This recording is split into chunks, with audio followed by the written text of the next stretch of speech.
A very good evening, everyone. Welcome to Lecture 13 of Professor H.D. Sankalia Monthly Lecture Series on Jain Heritage, an initiative of Bhagwan Sheetalnath Chair for Jain Archaeology, Department of Ancient Indian History, Culture and Archaeology, Deccan College Postgraduate and Research Institute, deemed to be University Pune. Today's talk, titled Legacy of Pethada Contributions to Jain Art, Architecture and Literature, is being delivered by Mr. Rohit Chakote. But before that, for those who are joining us for the first time, let me introduce you in a brief to Bhagwan Sheetalnath Chair for Jain Archaeology and this particular series named after Professor S.D. Sankalia. Bhagwan Sheetalnath Chair for Jain Archaeology has been established in the Department of AIHC in Archaeology at Deccan College by the funding given by International School for Jain Studies and Vardhaman Charitable Foundation. This particular chair functions in researching about the aspects of Jain art and architecture. We organize multiple national level research seminars, national level workshops.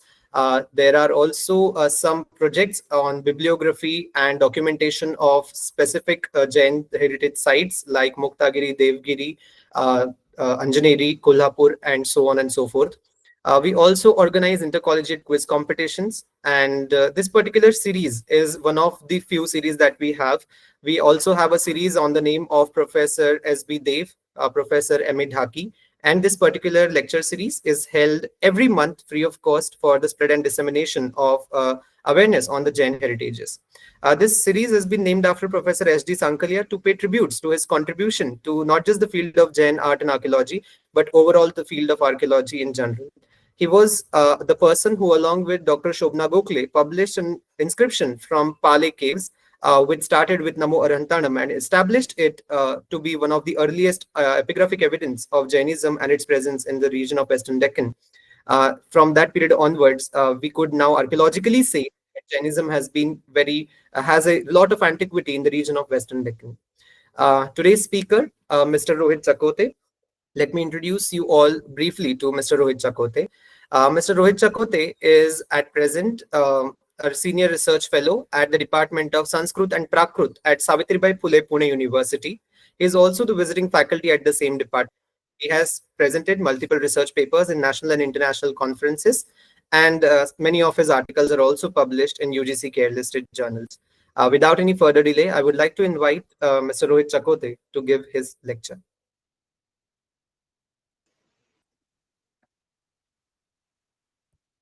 Thank you, Oshin. Hello. Yes. Okay.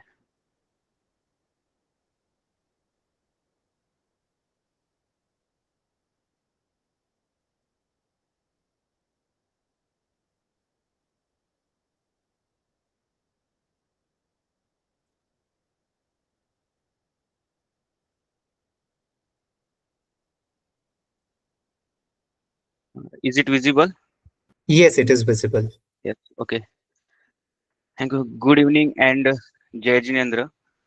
That we all well known about the great personalities like Kharvel, Kumar Pal, Tej Pal, Vastu Pal, Chamundrai, etc., etc., who has contributed in Jain art, architecture, and literature. But in that method is also a distinguished figure of 13th or 14th century. He has left an indeclinable mark on the history of Jainism through his remarkable contributions, including the contributions like construction of Jain temples, extensive pilgrimage, and manuscript donations.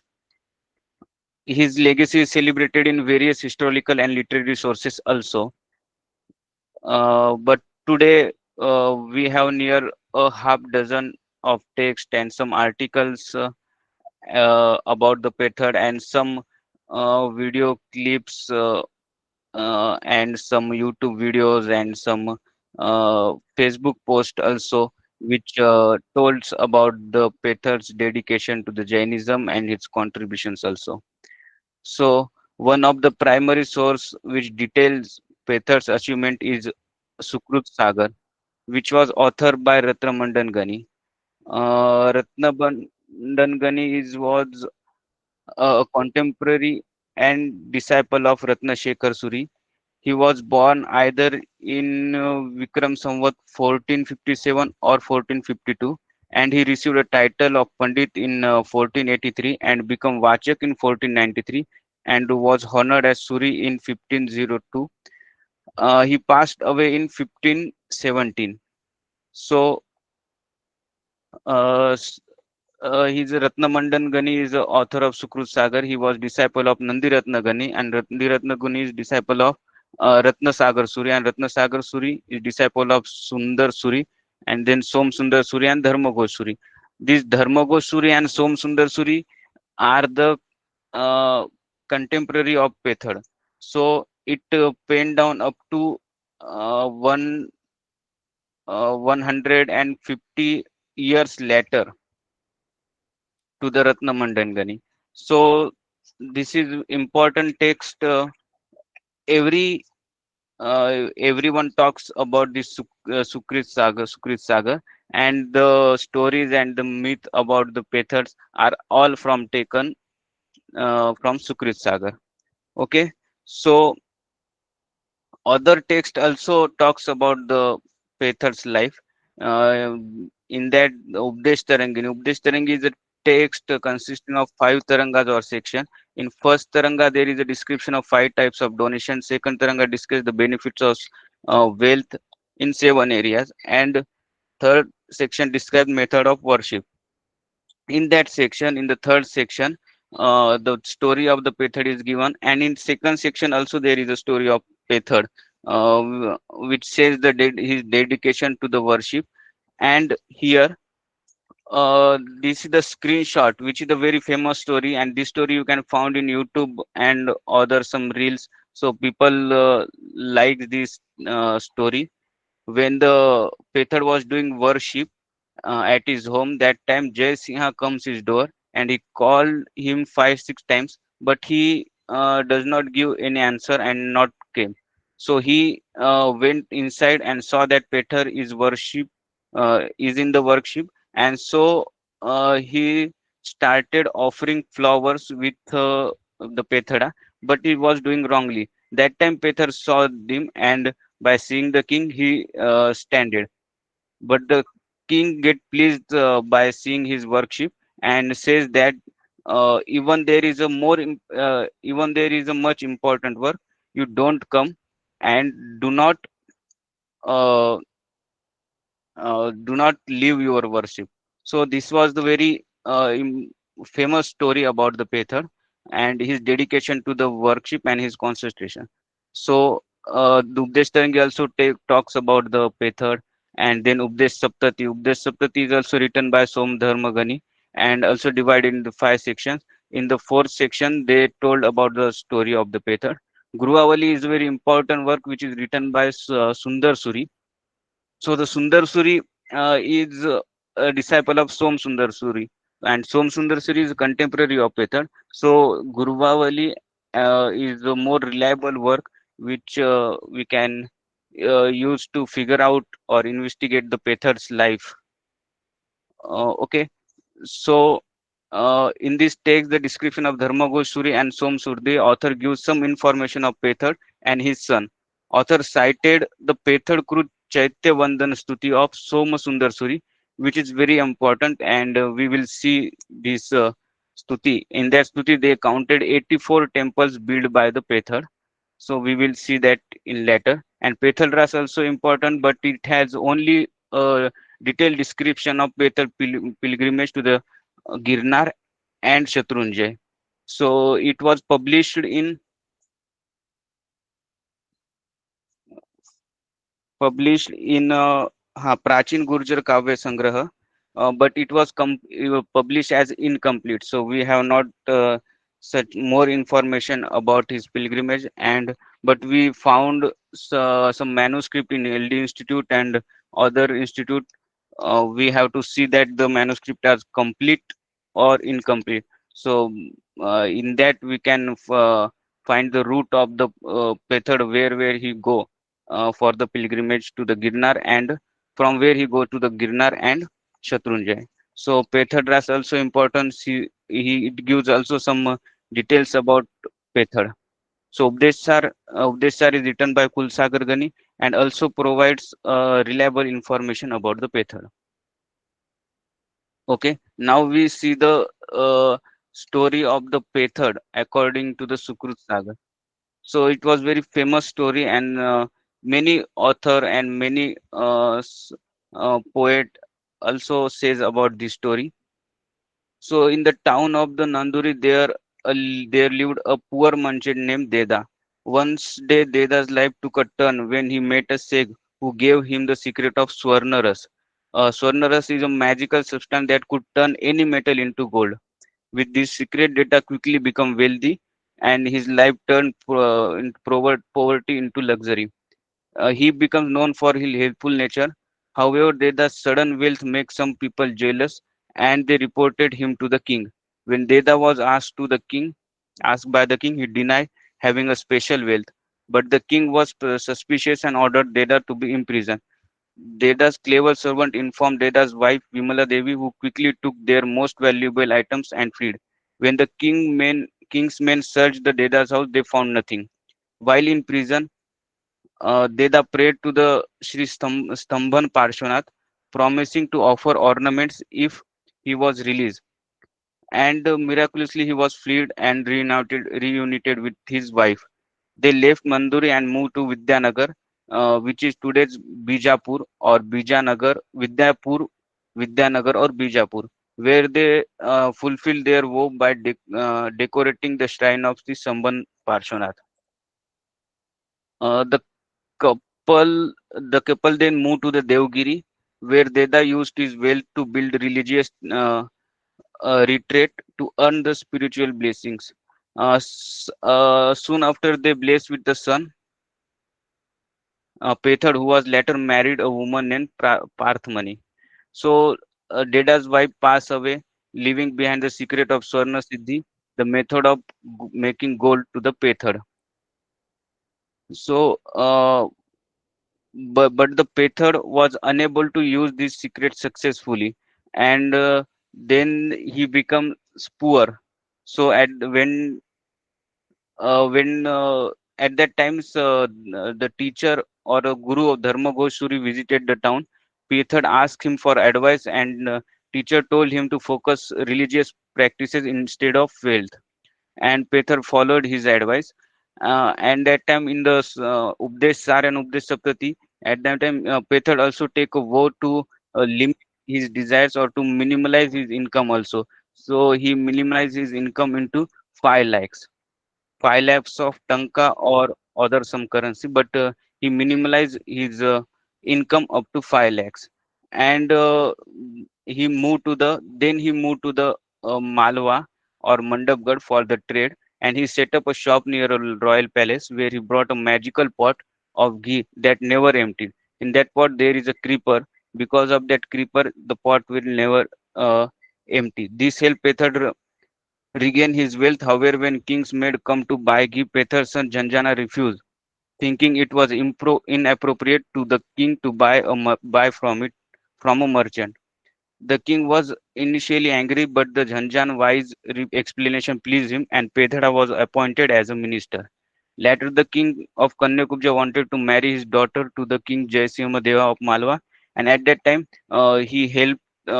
Pethad helped to them, and this impressed the ministers, and then marriage took place. Pethada's success made a landlord named Gogade jealous. He convinced the king to demand the magical creeper called Chitralata from Pethad. Pethad gave it to the king, but when the king tasted it, the creeper turned into the serpent and disappeared. So then when at the time of the Pethad, so then he started to if then creeper was gone, so he started to test his knowledge of Suvarna Sandhi, and he gets success in that Suvarna Siddhi, and gather so much gold from that. However, he eventually felt guilty for the harm caused by making gold and decided to dedicate his wealth to religious purposes. Pethad built many Jain temples, including grand one with a golden shrine in Mandavgarh.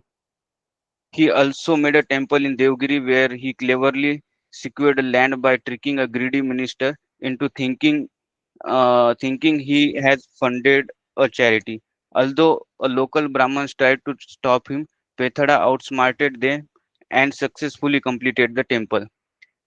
At the time went on, Pethar's devotion to Jainism grew stronger. At the age of 32, he decided to embark celibacy with the support of his wife Parthamani.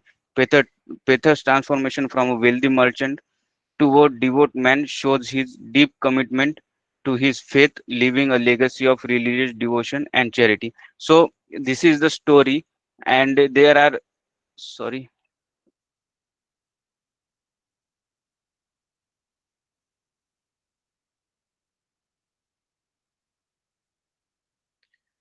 In that there are some many mythological narratives are added. So now we are going to investigate that these mythological facts are true or not. So identifying the historical figures. So a little research in the history, I found the three main figures in the 13th and 14th century, which was named under Prithvidhar, Prithvibhat, Prithviraj, Pethad Kumar, Pethad Shah, etc. So first is Pethad, Prithvi Raja. According to the inscription of Jyeshta Krishna 13, Vikram Samvat 12, 1225, affixed to the temple of Ruthi Rani, located in the Dhod Vijay. This was a son of Jagadev and a nephew of Vajra Vigraharaj. He took a kingdom from a cousin, Amar Gangeya. He had several other names, including Prithvi, Prithvidev, and Prithviba, but he is not the Pethod which we are talking about. Second, this name is appears in the inscription of Vastupal at the Nemina temple, Mount Abu. Pethod is also known as Prithvidhar, was born in the lineage of Vastupal, and his father was Purna Singha, and who was the son of Malladev, and Malladev was the brother of Vastupal and Tejpal. But we don't have any information about this method. So this method is also not similar to this Sukrut Sagar's method. The third one, this method is closely resembles the narratives. It is possible that this is the same method Kumar who has greatly glorified in the narratives. So there are Prithvi Bhatta, Prithvidhar, and different names also for them, and a coloform of Prashna Vyakarana Sutra manuscript at Bhandarkar Oriental Research Institute we have found, and they in that this coloform is of 34 verses, which glorifies the Pethod. But in the village Sunday Raj, two brothers named Prabhat and Kanna established a Gyan Bandar in year 1571, and they undertook a significant task of commissioning the writing of hundred of the text at their own expenses. So a coloform of 34 verses glorifying them is preserved at institutes such as Bhandarkar Oriental Research Institute, as well as in Patan, Bhavnagar, and other notable locations. This coloform not only celebrates the achievement of their ascendants, Pethod, but also provides a detailed introduction to their family lineage and their contribution to the scholarship and the culture. So this is the coloform. Here is clearly saying that the Pethad have six more brothers, and his father name is Chandasiha. And in the Sande Rake, he has made a temple, build a temple, and then again he built a temple in the Bijapur, Gujarat, which the Bijapur is was consistently said. The name was consistently said in the Sukrut Sagar also. Then again he was restored the temple in Mount Abu, which was built by Vastupal. So he restored or he make a Jirnodhar of that temple, and again he took a pilgrimage to the Girnar and Shatrunjay, which pilgrimage is described in the Pethadras. So this coloform is important because it gives a true information about the Pethad. Again,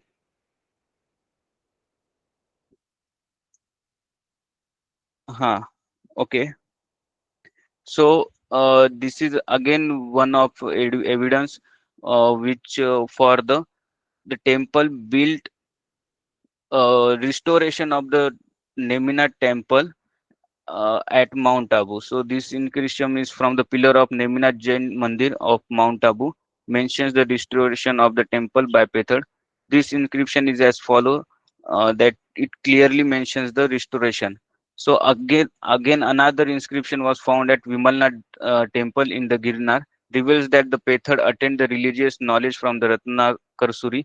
At this site, he constructed 82 residences for monks, placed an urn, a golden urn, and organized a conservation ceremony for the idol of Tirthankar Rishabdeva.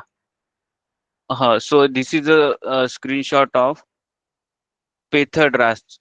Pethadras here they clearly said that Chaliu Palitana Ivas. That means they are went to the Palitana, and again there is a clearly description of uh, Dungar Guru Giranaro Chadiya, means he went to Girnar also, and we have the proof also that they have built a temple, and in the Girnar, sorry, Shatrunjay, in the Shatrunjay there are many people that restore from the list from Bharat Chakravarti to Pandavas, and then many persons like Kumarpal, Tejpal, Vastupal, Tejpal, and then the name was come to the Pethad Shah.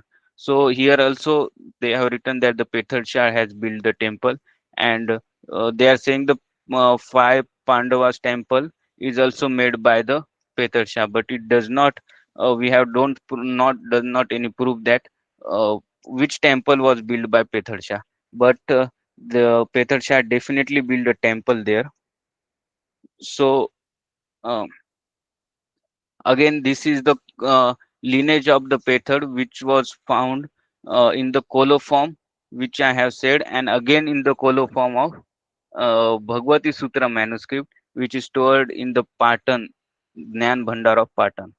So the genealogy of this coloform and in the Sukru Sagar is totally different. So the Pethod is called as son of Chandasinha, and in that there in the Sukru Sagar it was called as Deda. So here also I have diagram of the Pethar to the 200 year uh, the lineage of the 200 years of the I 10 to 12 generation of the Pethar. So this lineage appears to be consist with another coloform as well. A manuscript donated by Pethad himself, preserved in Dhyan Bhandara in Patan, has provided an account of lineage which matches the details found in the coloform. However, in the Sukru Sagar text, Pethad is mentioned as a son of Dadi, which I have said earlier. But the based on available documents, Pethad's father was Chandasimha. So, according to the these coloforms, so during a region of Karnadev Bagela in somewhat 1360, Pethad embarked on a pilgrimage with his six brothers to serve several sacred sites, included Shatrunjay and Girnar. This pilgrimage was significant spiritual journey, but also epigraphical evidences of the temple renovation on the Shatrunjay dating from 10th century to 14th century is available. The text which I have said, the Pethad Ras, this also documents the pilgrimage efforts led by Pethad, and according to the coloform in 1360, Pethad along with his six brothers undertook a pilgrimage to the Vimal Parvat in Girnar also, and an inscription found in Vimalnath Parvat. This inscription. This inscription also uh, reveals that the Pethad attained the religious knowledge from Ratnakar Suri. Okay, and after in 1377, Gujarat faced save feminine. Here they have written save serve feminine. So which led the in response to this crisis, Prather give food and other essential thing to the people.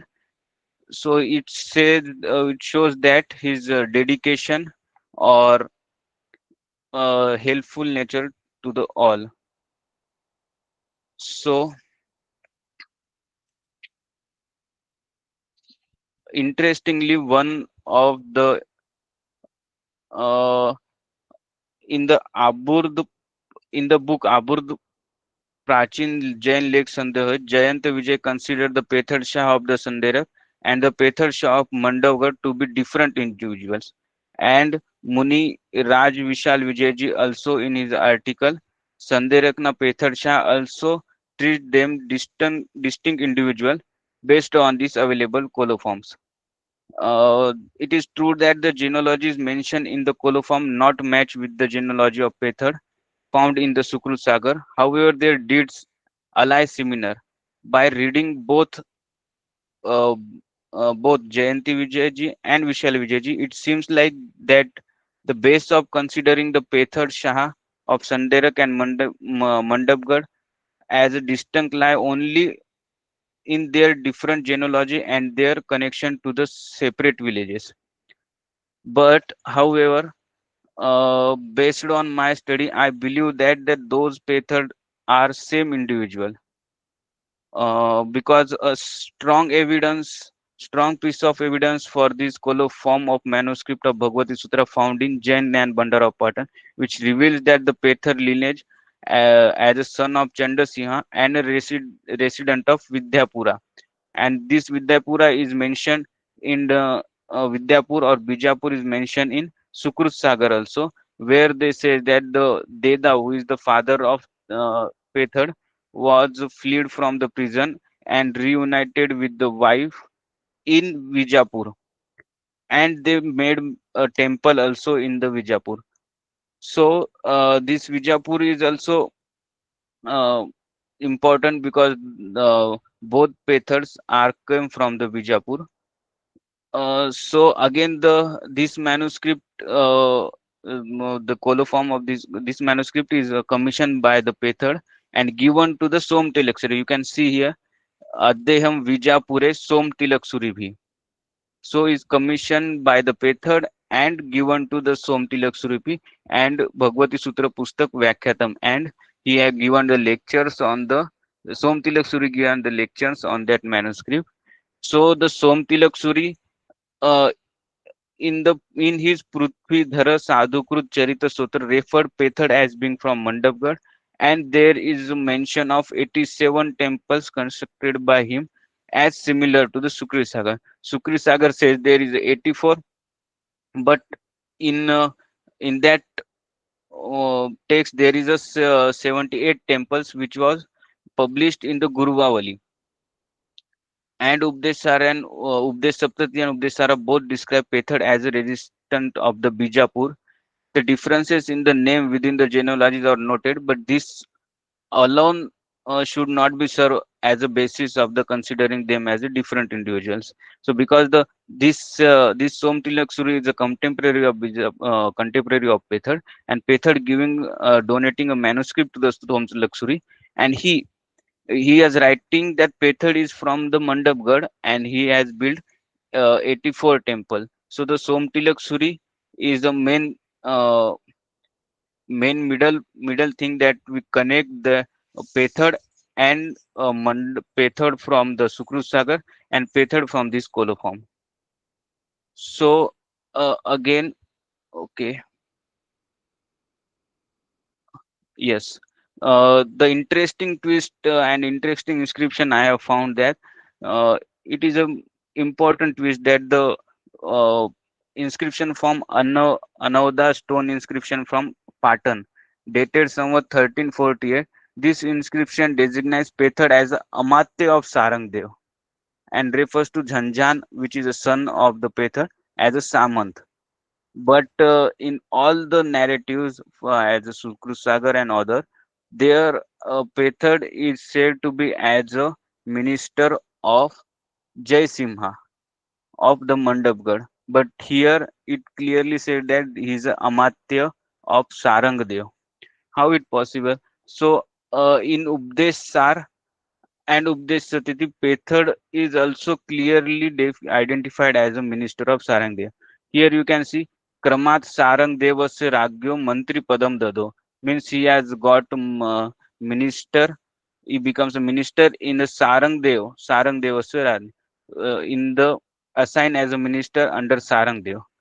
And in Updeshar also, here they are saying that the first Vidyapure, he is a general common merchant, and then when a drought happened in the Vijapur or in Gujarat, he went to the Malwa and to the Mandapdur.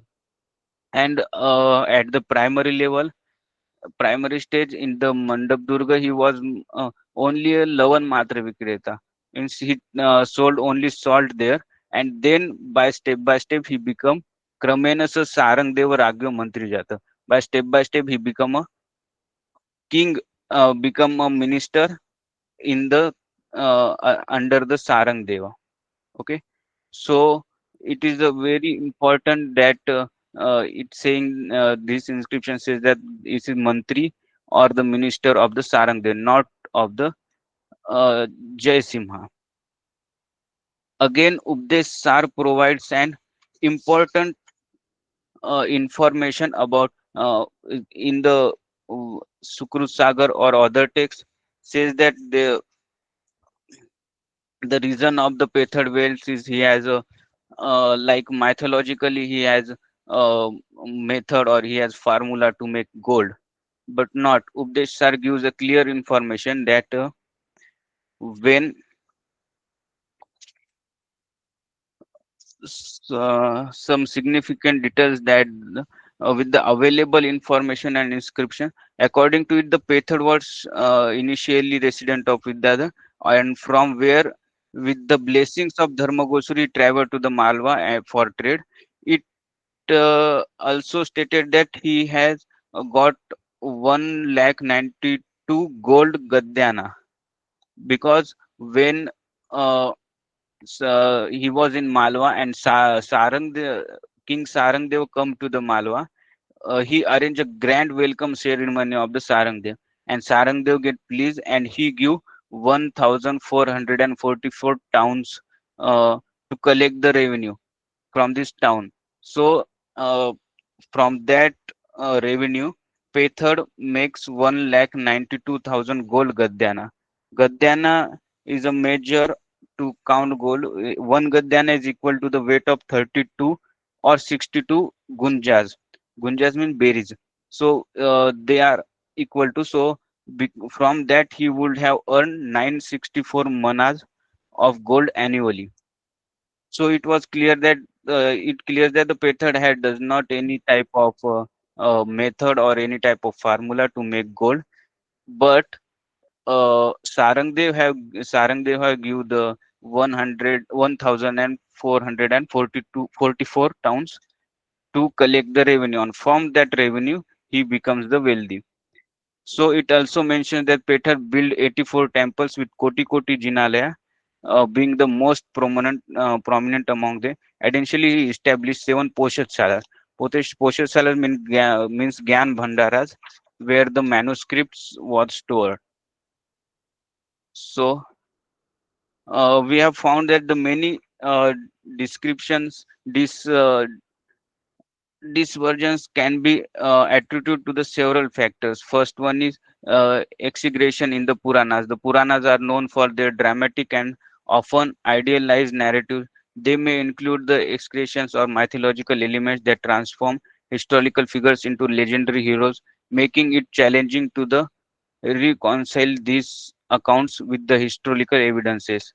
Next reason is a time gap. There is a significant gap between the actual events and the compilation of Puranic text.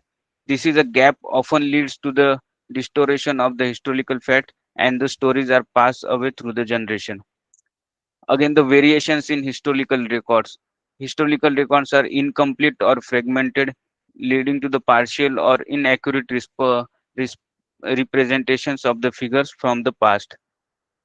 So overall, the differences between the historical method and the method of the Puranic highlight the complexities of reconciling historical and mythological accounts.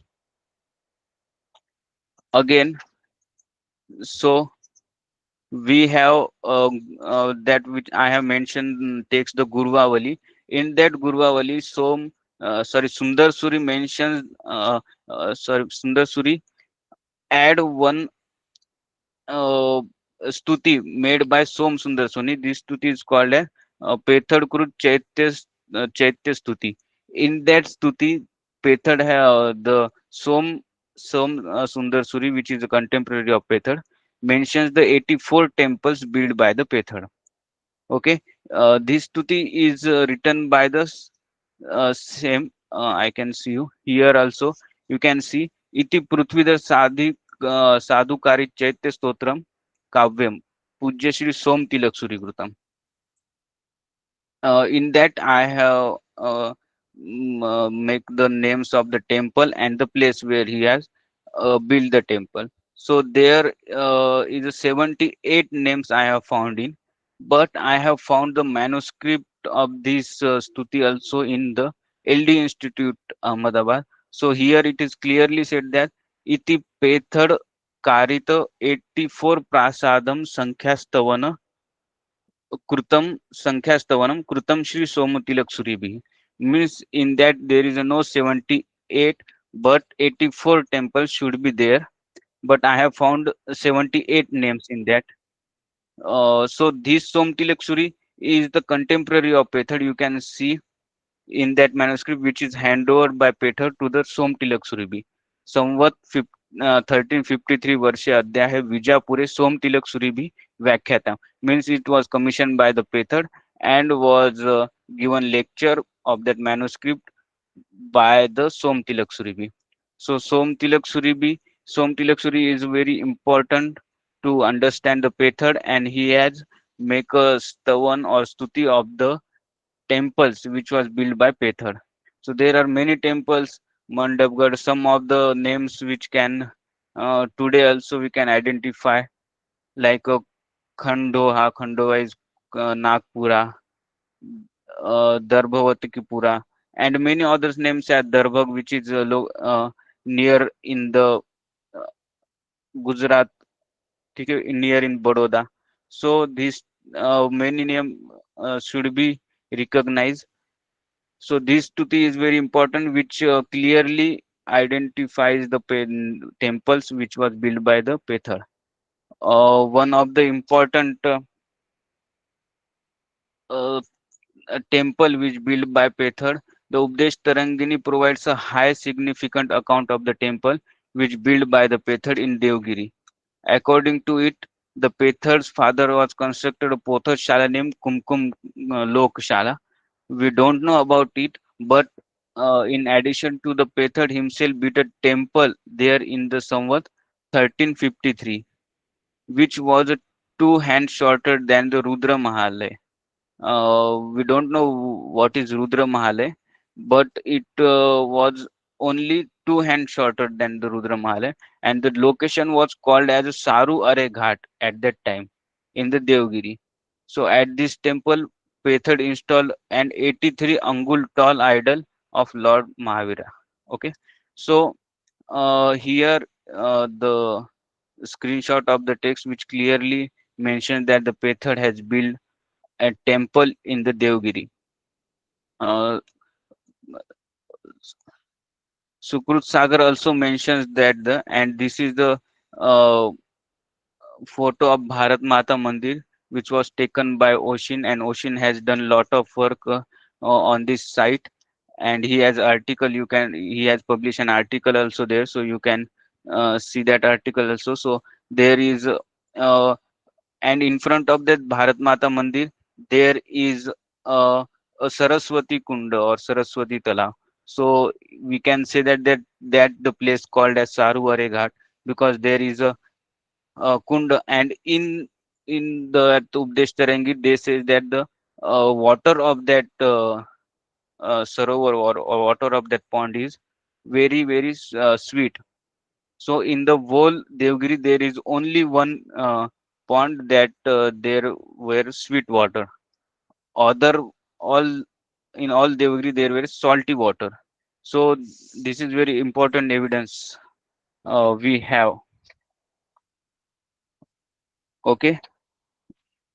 Again, again, it is possible that the Pethad have may undertaken other temple construction and restoration projects. The way he is glorified in the Purana gives an indication of his achievement. Today, due to the foreign inventions and the periodic restoration, we have limited archaeological evidences. However, based on the historical documents and literature do we have, it is clear that Pethada played a significant role in the promoting and establishing Jain identity. You can see here the time of the Pethad is 1357 somewhat, which is 1278, and after a 50 years, Alauddin Khilji has attacked on the Devgiri. So we have very less evidences of the Pethad uh, and other peoples who has built the temples uh, in that region or in all over India.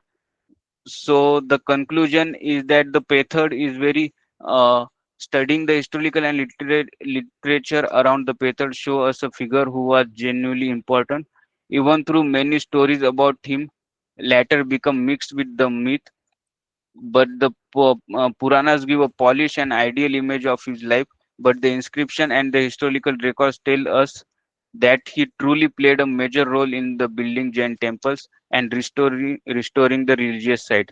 The gap between the historical evidences and the legendary stories reminds us how difficult it to separate the real event from the later imaginations. Still, whatever the uncertainties, Pethad work clearly reflects his strong dedication to the Jainism and his influences on the religious and cultural world of his time. Looking carefully at the available evidences, which help us to understand the real contribution and the lasting marks he has left on a Jain tradition. It is also not fully clear that the whether the Pethad was minister under Sarangdeva or Jaisimha, but what is clear that he has what is clear that his contributions to the Jain art, architecture, and literature were deep and meaningful. His support helped shape the physical presence of the Jainism through the temples and mountains, while also ensuring the preservation of its cultural and scholarly traditions. His legacy remains an important part of the Jain heritage, showing both his devotion and his literary influences. There are some references for this investigation. Thank you. Thank you all.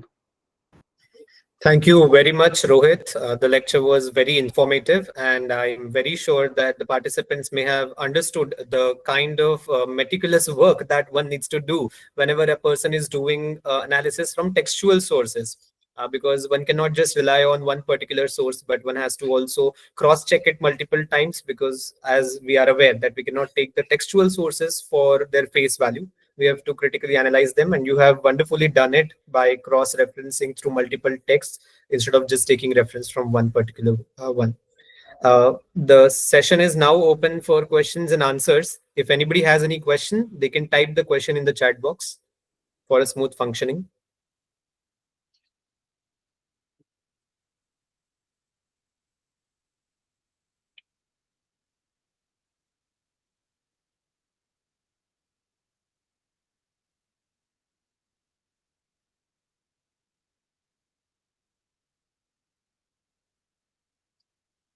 So you have words of appreciation by Digvijay Patil. He says, wonderful topic, Rohit. And it is indeed a wonderful topic because Thank Pethad you. Shah is a very well-known personality in the Jain tradition, but very few researches on his historicity were actually done, and you have wonderfully played it.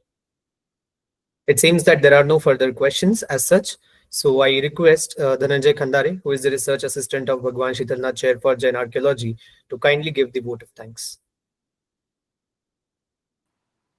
Uh, Uh, can Rohit, you? is asking for your email ID. You can type your email ID in the chat box so that participants who may have some questions, they can approach you later for clarifications.